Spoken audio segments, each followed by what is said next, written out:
Hi, this is Brian Forrester coming to you from Paracas in Peru, and this is the summary of the DNA testing of the Paracas elongated skulls and related abnormalities found by medical professionals in the skulls themselves.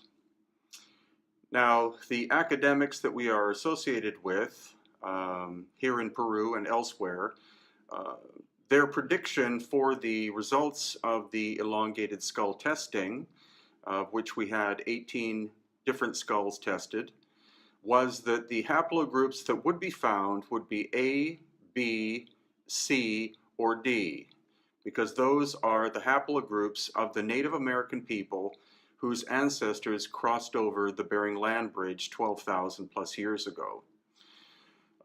We have sent the data out to different academics. Those that wish to examine the data are welcome to contact us in order to do peer review should they wish. But I think they will be somewhat disturbed with the fact that some of the haplogroups of the mitochondrial DNA that came back were in fact, a few were B, which is typical Native American, but other ones that showed up included U2E, K, J, and H. And the commonality of those are they were all found around the Black Sea and Crimea area. Also, the largest elongated skulls in the world, aside from the Paracas, have been found in the Black Sea and Crimea area. So I'm now working on that relationship. There must have been some kind of maritime movement 3,000 plus years ago from that area, is my thesis. As regards the physical abnormalities, as I said in previous videos, the foramen magnum, which is where your spinal column enters the bottom of your skull, is at the center point in Homo sapiens sapiens, and it is quite round in shape, but the ones of the Paracas elongated skulls are significantly to the back and oval and narrower, so they probably had longer, thinner necks than Homo sapiens sapiens. And that, of course, is a genetic abnormality that cannot be explained by cranial deformation. That was confirmed by the medical experts that we had in this book, which is available from LA at lamarzulli.net. And also, it will be explored by other medical professionals, such as my radiologist friend Ken.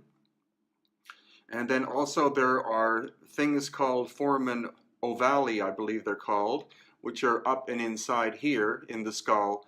That is where nerve and blood flow comes out to feed the face, and that gives us our facial expressions. They seem to be absent in the Paracas elongated skulls, which means their facial expressions would have been very different from us, which again is an abnormality.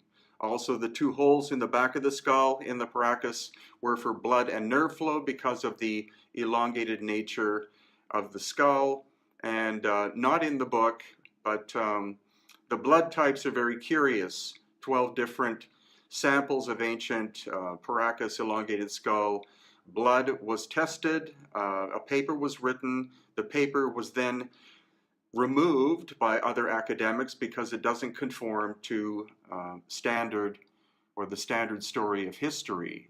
100% of Native American people who are 100% Native American genetically, from Mexico all the way down to the southern tip of South America, were and are supposed to be blood type O, 100%.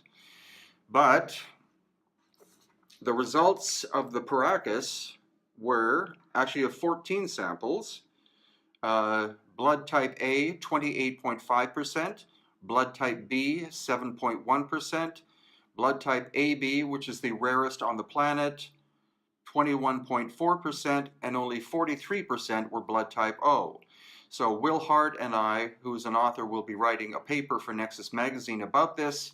What we can basically say is that the Paracas were a very complex genetic being existing 2,000 plus years ago on the coast, and the genetic anomalies are very curious because, again, they should only be A, B, C, and D, but there seems to be a very powerful Eurasian component to their DNA.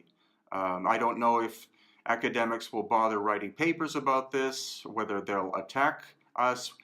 The results are the results. Data is data, fact is fact. And so that is the summary of the story.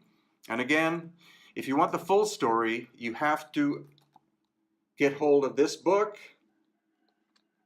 These are the experts, and it will be available in March via la@lamarzulli.net. So for now, still exploring the Paracas, this is Brian Forster in Paracas, Peru.